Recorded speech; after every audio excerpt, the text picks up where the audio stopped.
जय हिंद। आज हम लोग जो है शिमला समझौता पे बात करने वाले हैं, यानी शिमला समझौता क्या था या शिमला एग्रीमेंट क्या था, और इसमें आखिर भारत और पाकिस्तान ही हिस्सा क्यों लिए थे, इसमें कोई और देश शामिल क्यों नहीं हुआ था, और इसमें भारत के प्रधानमंत्री इंदिरा गांधी और पाकिस्तान के राष्ट्रपति जुल्फिकार अली भुट्टो का ही सिग्नेचर क्यों लिया गया था। इन सब बातों को हम लोग इस वीडियो में जानेंगे, और ये जानेंगे आखिर किस कारण से शिमला समझौता 1972 ईस्वी में हुआ था। तो ये बात स्टार्ट होती है 1971 में, जो भारत और पाकिस्तान के बीच युद्ध हुआ था पूर्वी पाकिस्तान से लेकर के, वहीं से ये बात स्टार्ट होती है। उसी कारण से शिमला समझौता हुआ था, और इसमें भारत के द्वारा कौन कौन से शर्त रखे गए थे जिसको जुल्फिकार अली भुट्टो ने माना और सिग्नेचर किया। तो चलिए स्टार्ट करते हैं। देखिए, हमारे भारत के कई निवासी, कई लोग जो है बंगाल में रहने वाले पूर्वी पाकिस्तान में रहते थे। पूर्वी पाकिस्तान में रहते थे तो वहां पे जो है ना, पाकिस्तान सैनिक जितने भी थे उनका अत्याचार बढ़ते जा रहा था। पूर्वी पाकिस्तान में जो है औरतों और उनके बेटियों के साथ बलात्कार किया जा रहा था, और जितने भी वहां पे मर्द थे उनको गोली मार दिया जाता था। यानी उनका अत्याचार बढ़ते ही जा रहा था पाकिस्तानी सैनिक का वहां पे पूर्वी पाकिस्तान में। तो इससे जो है पूर्वी पाकिस्तान के जितने भी नागरिक थे वो अक्सर भाग करके हमारे भारत आ रहे थे। तो भारत आ रहे थे तो इन्होंने उनका समर्थन करने के लिए सोचा, भारत के जितने भी सैनिक थे और हमारे प्रधानमंत्री, कि हम पूर्वी पाकिस्तान का साथ देंगे। क्यों ऐसा पाकिस्तान के सैनिक कर रहे हैं इस बात पे। तो और वहां पे जो है हमारे उस समय में 1971 में भारत के जितने भी सैनिक थे उनको स्वतंत्रता मिली हुई थी कि वो अपना काम खुद कर सकते हैं, उस पर कोई पाबंदी नहीं था। तो यहाँ के सैनिक जो है पूर्वी पाकिस्तान जाकर के कोई भी मसला होता है उसको संभाला करते थे। तो वो जो है पाकिस्तानी सैनिक को बहुत ही खराब लगा। वो क्या किया, एक ऑपरेशन बनाया जिसको हम लोग चंगेज खां ऑपरेशन के नाम से जानते हैं। किस ऑपरेशन के नाम से जानते हैं? चंगेज खां ऑपरेशन। पाकिस्तान द्वारा बनाया गया था, पाकिस्तान सैनिक द्वारा चंगेज खां ऑपरेशन। चंगेज खां ऑपरेशन बनाया गया था ना।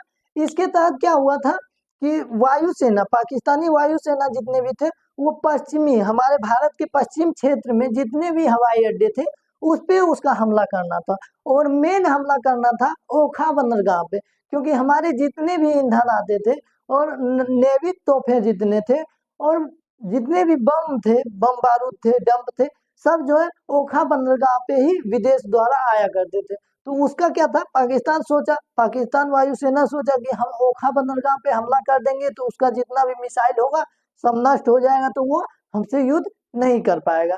तो वो पहले कहा गया शिमला में किया, शिमला, श्रीनगर, उसके बाद अमृतसर और पठानकोट में हमला किया, और भूज पे भी किया, और फिर ओखा पे किया, ओखा बंदरगाह पे। तो ओखा बंदरगाह पे किया ना, तो वहां के सैनिक जो है पहले ही उनको पता चल गया था, भारत के सैनिक को, कि यहाँ भी हमला होने वाला है। तो वहां से जितने भी बम बारूद थे सबको सुरक्षित स्थान पे ले जाया गया था। अब इसके बाद क्या हुआ था, हमारे भुज जो थे ना, भुज जो कि गुजरात में स्थित है, कच्छ में। तो भुज पे जो है ज्यादा क्षतिग्रस्त हुआ, क्योंकि वहां के रनवे को जो है पूरी तरह से क्षतिग्रस्त कर दिया गया था, कि वहां के वायुसेना हमारे बीच युद्ध करने नहीं आ पाएंगे, इसके लिए।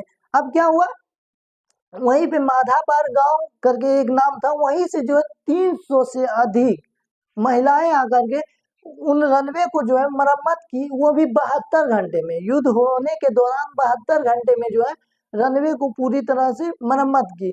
यानी इसमें जो है दिखाया गया है कि हमारे देश के कैसे महिलाएं थे जो कि 72 घंटे में मिल करके एक रनवे को कर दिए, जिससे फिर वहां से वायुसेना उड़ान भरा था, ये सब। और अगर ये आपको अच्छी तरह से समझना है ना, तो आप भूज, जो कि अजय देवगन का मूवी है, उसमें ये दिखाया गया है महिलाओं का प्रतिभा को, किस प्रकार उन्होंने साहस दिखा करके भूज के जितने भी एयरलाइंस थे जो कि खराब हो गए थे पूरी तरह से, उसको कैसे उन्होंने मरम्मत किया था युद्ध के दौरान ही, ये सब उनमें दिखाया गया है भुज में।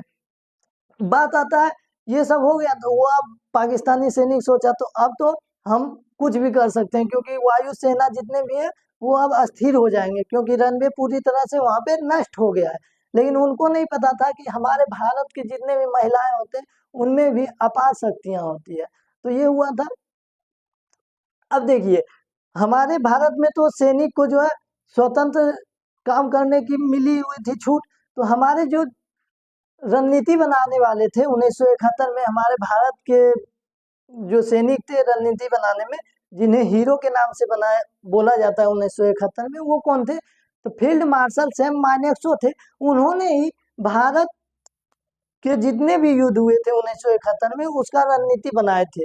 अब बताइए, ये रणनीति बनाए इस तरह से कि पूर्वी पाकिस्तान पे हमला करके कब्जा भी कर लिए, और पूर्वी पश्चिमी पाकिस्तान पे भी हमला कर करके वहां पे भी कब्जा कर लिए। यानी पाकिस्तान की कुल 15,000 वर्ग क्षेत्रफल को जो है हमारे भारत ने 13 ही दिन में कर लिए थे। और ये चंगेज खां ऑपरेशन जो हुआ था वो 3 दिसंबर को हुआ था। पहले वही हमला किया था हमारे भारत पे, तो वो हमला किया तो वो सोचा अब तो हम जीत जाएंगे।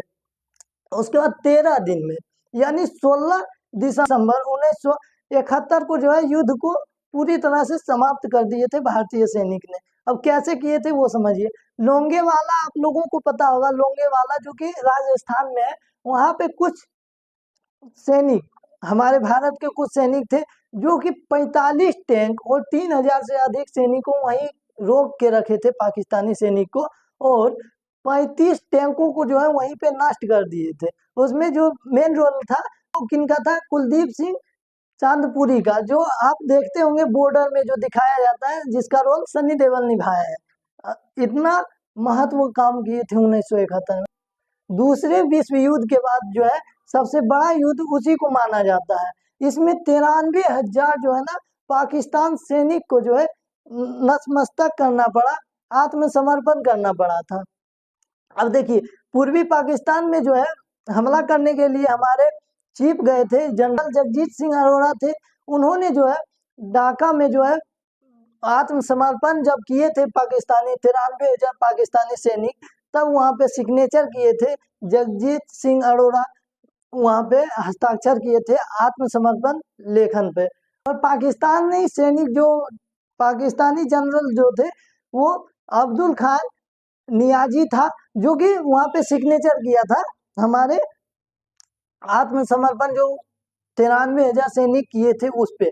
अब बताइए, हमारे भारत के अभिनंदन जब पाकिस्तान में फंस गए थे तो पूरा भारत हिल गया था, और उसका 93,000 पाकिस्तान का 93,000 सैनिक को जो है भारत ने 13 ही दिन में, भारत के सैनिकों ने जो है 13 ही दिन में जो है सबको नतमस्तक कर दिया, यानी आत्मसमर्पण करने के लिए बेबस कर दिया। वो बोला पाकिस्तानी सैनिक कि आप हम आपसे नहीं युद्ध कर पाएंगे, हम अपने आप को आत्मसमर्पण करते हैं, आप हमें जो कर सकते हैं। हथियार जो है उनके नीचे में रख दिया, पेड़ के सामने रख दिया। अब बताइए, इतना हमारे सैनिक का शासन था उस समय में। जब पाकिस्तान के 93,000 सैनिक और 15,000 वर्ग किलोमीटर क्षेत्रफल पे भारत कब्जा कर लिया था, तब बताइए कि पाकिस्तान के जितने भी निवासी हैं और वहाँ के जितने भी सत्ताधारी थे उनके साथ क्या बीतता होगा। हमारे देश के एक सिर्फ अभिनंदन जब पाकिस्तान गए थे तो पूरा भारत हिल गया था, और उसके 93,000 सैनिक को जो है भारत लोगों ने कब्जा कर लिया था, और अलग अलग स्थानों पे जो है उनको रखा गया था। अब बताइए पाकिस्तान के साथ क्या बीतना चाहिए। इसीलिए 1972 ईस्वी में जो है आवेदन भेजा जुल्फी अली खान भुट्टो, जो कि पाकिस्तान के राष्ट्रपति थे, उन्होंने आवेदन भेजा इंदिरा गांधी को, भारतीय प्रधानमंत्री को, कि आपसे 1971 में जो युद्ध हुआ था भारत और पाकिस्तान के बीच पूर्वी पाकिस्तान के लिए, उसके बारे में कुछ बातें करनी है, कुछ विचार रखना है। तो इंदिरा गांधी ने बोला ठीक है, आ जाइए आप। तो 2 जुलाई 1972 ईस्वी वहां पे शिमला समझौता हुआ। इसके तहत जो है भारत के द्वारा कुछ शर्त रखे गए थे, रखा गया था कि आपको पूर्वी पाकिस्तान को अलग करना पड़ेगा और उसको बांग्लादेश बनाना पड़ेगा। तो बोला ठीक है, ये हो जाएगा। उसके बाद दूसरा शर्त बोले कि अगर जम्मू और कश्मीर के बीच जो कुछ विवाद होगा तो उसको हम लोग आपस में मिल करके सुलझाएंगे, इसमें कोई अंतर्राष्ट्रीय शक्ति शामिल नहीं होगा। कोई तीसरा देश इसमें शामिल नहीं हो सकता है। तो इसको भी जुल्फी अलीगार भुट्टो ने बोला ठीक है, ये भी हम मानते हैं। उसके बाद तीसरा बोला कि आपको LOC लॉक का जो है पालन करना पड़ेगा, यानी जिसे हम लोग बोलते हैं भारत और पाकिस्तान का बॉर्डर, उसका पालन करना पड़ेगा। आपके पाकिस्तानी सैनिक जो है हमारे भारत के इस पार नहीं आ सकते हैं बिना आदेश के, और हमारे भारतीय सेना पाकिस्तान के उस पार नहीं जा सकते हैं बिना आदेश के, यानी निरंतर रेखा कि इस पार उस पार नहीं हो सकते हैं, सब अपने जगह पे ही रहेंगे। और जो भी प्रॉब्लम होगा उसको हम लोग आपस में मिल करके सुलझाएंगे, और इसे कभी भी रद्द नहीं किया जाएगा। तब इसमें तो बोले ये सब भी ठीक है। तो बोला इंदिरा गांधी बोले इतना हो गया ना, तो आप क्या कीजिए, इस पे सिग्नेचर कीजिए। शिमला समझौता जो हुआ था इसके तहत ये सब शर्त रखे गए थे। उसके बाद इस पे जो है जुल्फिकार अली भुट्टो का सिग्नेचर लिया गया था, और इसमें हमारे भारत के इंदिरा गांधी भी इसमें सिग्नेचर किए थे, ताकि इस बात से कोई मुकरे ना, इसलिए इनका सिग्नेचर लिया गया था, और यहीं पे शिमला समझौता को खत्म किया गया था। तो दोस्तों आप लोग ये समझ गए होंगे कि शिमला समझौता आखिर क्यों हुआ था, और भारत और पाकिस्तान के बीच युद्ध जो है 1972 ईस्वी में क्या प्रभाव डाला। इसीलिए 16 दिसंबर को हमारे भारत जैसे पाकिस्तान पे कब्जा कर लिया था, और 93,000 सैनिक को जो है अपने कब्जे में ले करके अपने भारत देश ले आए थे आत्मसमर्पण के द्वारा। इसलिए हम लोग 16 दिसंबर को जो है विजय दिवस के रूप में मनाते हैं आज भी, और आगे भी मनाते रहेंगे। थैंक यू सो मच, मिलते हैं अगले वीडियो में।